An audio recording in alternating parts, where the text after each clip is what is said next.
pour ce temps d'évangélisation cet après-midi. Nous bénissons le Seigneur dans sa grâce qui nous a encore donné la force d'être au devant de sa face. Nous lui disons merci et nous disons merci pour sa fidélité et pour nos frères et sœurs qui sont aussi dans les endroits pour nous suivre, dans les autres pays, dans les autres villes. Nous disons que Dieu les bénisse abondamment. Saint-Esprit de Dieu soit au contrôle là où nous sommes en ce moment-ci.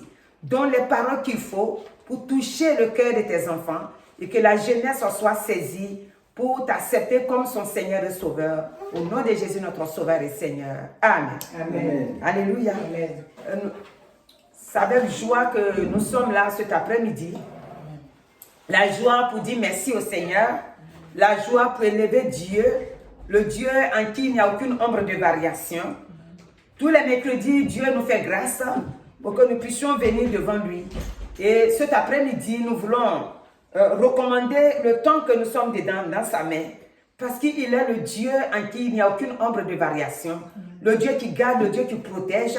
Le Dieu qui nous délivre de tout fardeau. Nous sommes là cet après-midi dans le but d'écouter encore sa voix. Sa voix, c'est sa parole qui nous a laissés pour que, en écoutant, nous puissions être fortifiés, consolés dans tout ce que nous traversons et que nous puissions aussi savoir comment le suivre dans le nom de Jésus-Christ.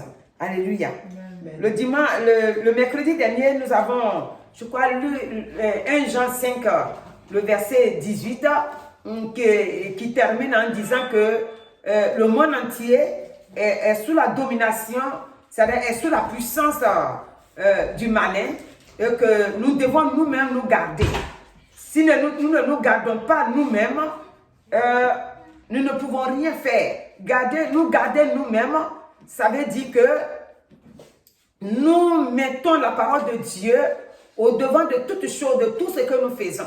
C'est ça qui est garder, nous nous gardons nous-mêmes. Nous ne nous laissons pas dans la faiblesse de l'ennemi pour que l'ennemi puisse nous attirer dans sa ruse. Mais nous nous gardons. Donc aujourd'hui, on est toujours dans la même pensée pour dire que nous devons nous garder. Si nous savons que nous sommes nés de Dieu, nous devons nous garder. Et donc, Dieu nous a dit que si nous l'aimons, nous devons garder ses commandements. Et si nous l'aimons vraiment, ça veut dire que nous-mêmes, nous nous aimons. Parce que si nous aimons Dieu, cela veut dire que tout ce que nous allons faire et que Dieu va apprécier, le retour va nous faire du bien. C'est pourquoi aimer Dieu, c'est très important. Nous devons l'aimer, nous devons le contempler, à tout moment le contempler, le glorifier, le célébrer, parce qu'il est tout pour nous. Cet après-midi, le Seigneur nous invite à parler à toute la jeunesse en disant que Dieu nous a appelés pour la gloire de son nom et en même temps pour nous bénir et nous protéger. Nous voulons dire au Seigneur que nous l'aimons, comme il nous a demandé de l'aimer. Aussi, nous voulons nous laisser entièrement dans la main du Seigneur. Ici, dans Matthieu 21, et à partir du verset 10 jusqu'au 17, le Seigneur va rentrer ce jour-là dans le temple, là où les gens étaient en train de... En principe, c'est considéré que cette maison-là, c'est-à-dire ce temple-là, devait recevoir la prière qui devait être adressée à Dieu Tout-Puissant, notre Père. Mais ce jour-là, la Bible déclare ici que quand Jésus est rentré dans le temple, il a trouvé que les échangeurs, c'est-à-dire c'était en train d'échanger, au lieu de prier, au lieu de vraiment s'adresser à Dieu, s'abandonner entièrement entre la main de Dieu, ce n'était pas ça qu'il a trouvé. Et le verset 10 nous dit, lorsqu'il entra dans Jérusalem, toute la ville fut émue et l'on disait, qui est celui-ci? La foule répondit, c'est Jésus, le prophète de Nazareth en Galilée. Jésus entra dans le temple de Dieu. Il chassa tous ceux qui vendaient et qui achetaient dans le temple. Il renversa les tables des changeurs et les sièges des vendeurs de pigeons. Le verset 13 va nous dire, et il leur dit, il est écrit, ma maison sera appelée une maison de prière, mais vous en faites une caverne de voleurs. Des aveugles et des boiteux s'approchaient de lui dans le temple et il les guérit. Alléluia. Donc, cet après-midi, le passage que le Seigneur nous a donné, nous savons que Dieu nous a déjà dit que si nous l'aimons, nous devons garder ses commandements. Et donc, si nous l'aimons, il nous a appelés. Ici, le temple, c'est un endroit où les gens y priaient. Et nous, quand le Seigneur nous a appelés, il nous a aussi dit de rentrer dans un temple pour l'adorer. Pour que, en tant que frères et sœurs en Christ, nous puissions tous nous réunir pour l'adorer. Et donc, voici que ce jour-là, Christ, il part dans le but d'aller voir les gens en train de prier, mais c'est le contraire. Quand il rentre là-bas, il voit autre chose. C'est à peu près comme le figuier. Chaque fois que le Seigneur pense voir quelque chose qui va élever Dieu et que c'est le contraire qu'il voit, il n'est pas content. Et nous, le Seigneur dit dans 1 Corinthiens 6 que nous sommes son temple. Et même dans Jean, il dit que le Seigneur, nous sommes sa demeure. Et donc aujourd'hui, le Seigneur veut vous dire, et il veut nous dire à nous tous, que si nous avons accepté Christ, notre corps n'est plus un corps qui va être le corps où Dieu ne peut pas être glorifié là-dedans.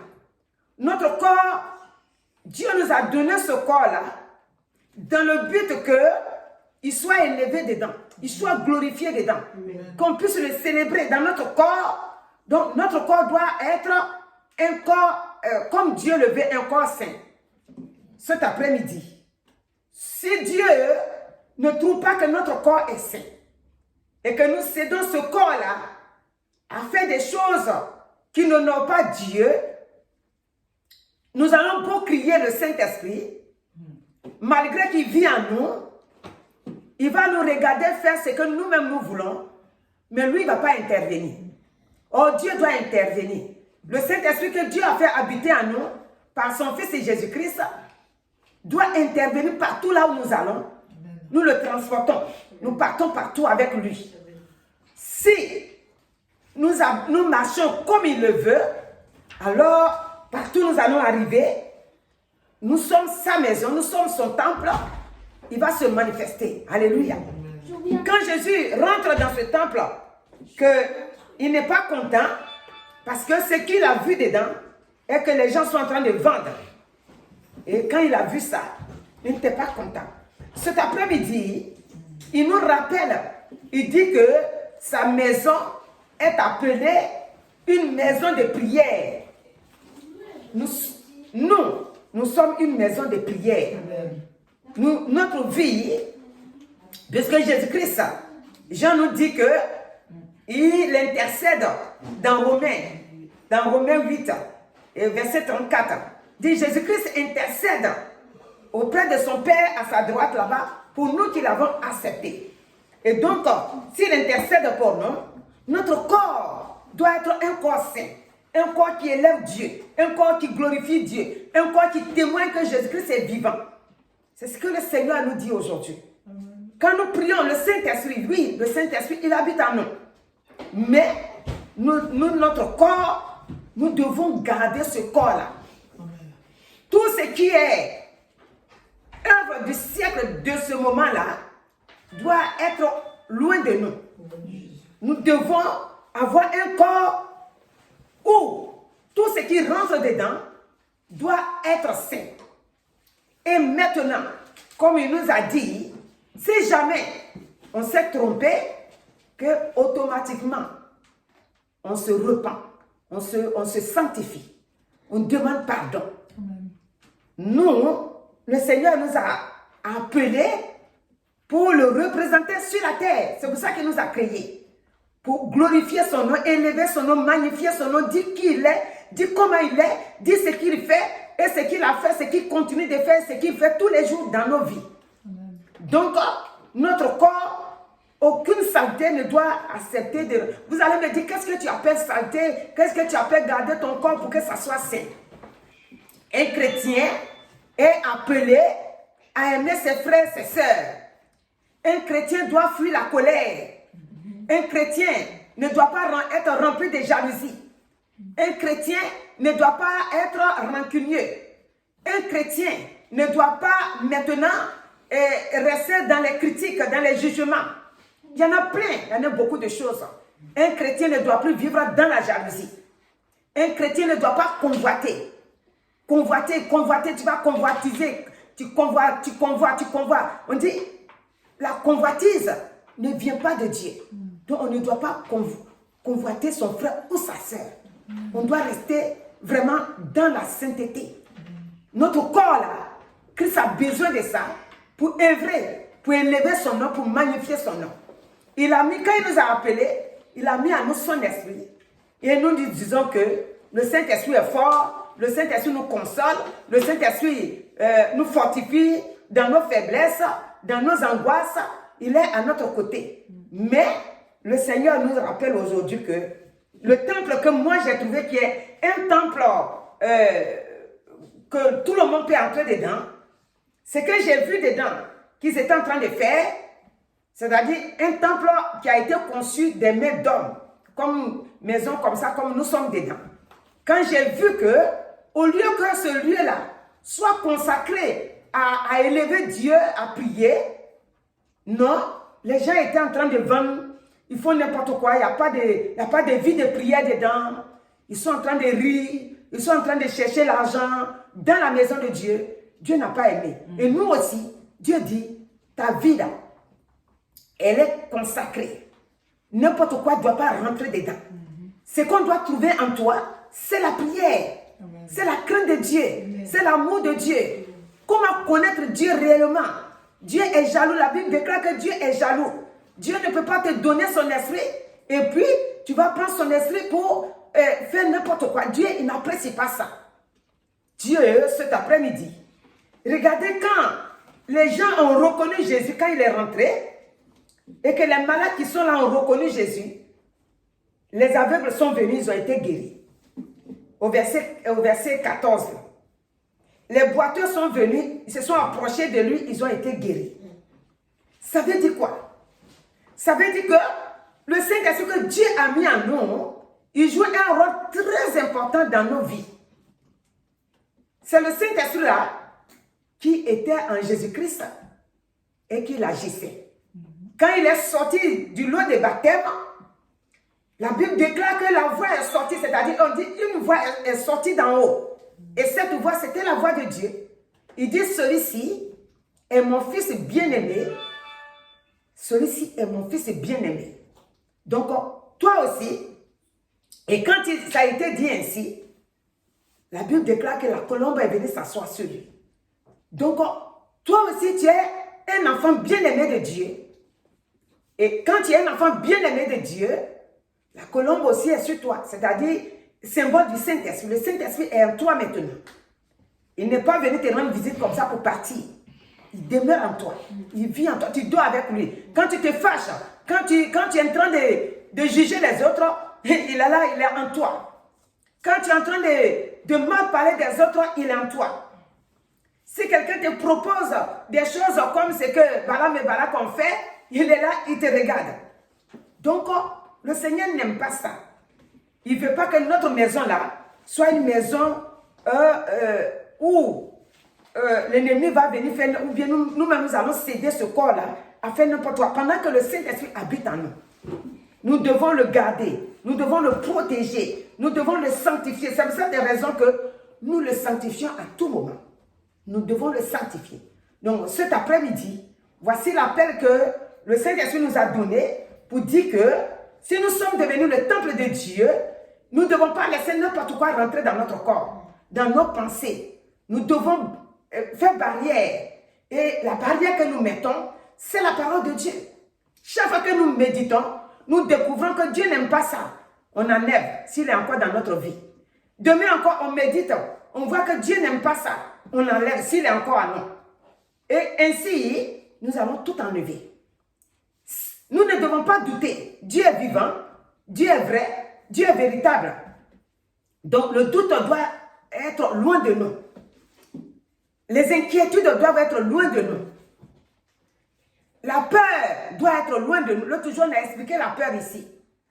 Donc la peur dont je parle, c'est la peur en permanence. Ce n'est pas la peur que dès que je vais sortir, voilà, je fais telle chose et puis bon, j'ai un peu peur. C'est pas ça. C'est la peur en permanence. Où tu te fais terroriser par une situation. Le Seigneur dit, je vis en toi. Et j'ai la force, j'ai le pouvoir, j'ai l'autorité. Et ça, je t'ai donné. Donc nous devons prendre autorité pour nous libérer de ça. Ça, on n'a pas besoin de quelqu'un pour ça. On prend la parole et on dit, au nom de Jésus-Christ, je m'appuie sur un verset biblique. Je suis devenu le temple de Dieu. Ma vie doit être sainte et propre. La peur, l'angoisse, les doutes, vous sortez maintenant. Car je suis le temple du Saint-Esprit. Et il va partir. Puisque tu le dis de tout ton cœur. Donc, une fois qu'on a fait ça, comme le Seigneur nous a dit, son pouvoir qu'il nous a donné, de marcher sur les serpents, son autorité qu'il nous a donnée, de marcher sur les scorpions et sur toute la puissance de l'ennemi, quand nous allons prier maintenant, ça va se réaliser. Mais si nous laissons notre vie, demain on ne parle pas à cette personne, après demain, on ne parle pas avec l'autre. Oh, laissez-les, moi je ne veux plus entendre parler d'eux. Le Seigneur dit non. Nous sommes une famille. Même si ces personnes-là ne connaissent pas le Seigneur, nous devons toujours être en permanence en accord avec eux. Amen. Alléluia. Amen. Donc Dieu te bénisse cet après-midi parce qu'il est le Dieu qui guérit. Comme il a guéri ceux qui sont venus vers lui. Les gens, quand ils l'ont vu, ils vont dire, mais on dit il guérit, on dit il est bon. Souvent on dit, mais les chrétiens là, on dit ils sont bons, mais regarde, des fois ils sont violents spirituellement. Quand spirituellement je vois que si je m'amuse, la chose va me faire tomber, là je ne joue plus. Alléluia. Un jour j'étais là le matin comme ça, je priais, la voix me dit que, et c'est comme un exemple qu'il me donne, si quelqu'un tombe dans l'eau, il faut que tu saches nager pour aller le faire sortir. Si tu ne sais pas nager et que toi tu veux aller le faire sortir, vous deux là, vous serez noyés. Alléluia. Il faut que tu saches nager. Donc ça veut dire quoi? Ce que j'ai reçu là. Ça veut dire que il faut que ta foi là soit solide. Quand ta foi est solide, quand tu crois que Dieu est avec toi, alors tout ce que l'ennemi va vouloir faire, si tu veux soutenir un frère ou une soeur en prière, l'ennemi ne peut pas s'élever contre toi et avoir victoire sur toi parce que ta foi, elle est solide. Et si l'ennemi veut s'élever, à cause de ce que ta foi est solide, est posée sur le roc qui est notre Seigneur Jésus-Christ, tu auras la victoire. Donc cet après-midi, Dieu dit, ma maison là, elle est appelée une maison de prière, pas une maison comment, un temple sale, un temple où on n'a pas envie de rentrer, non. Dieu dit non.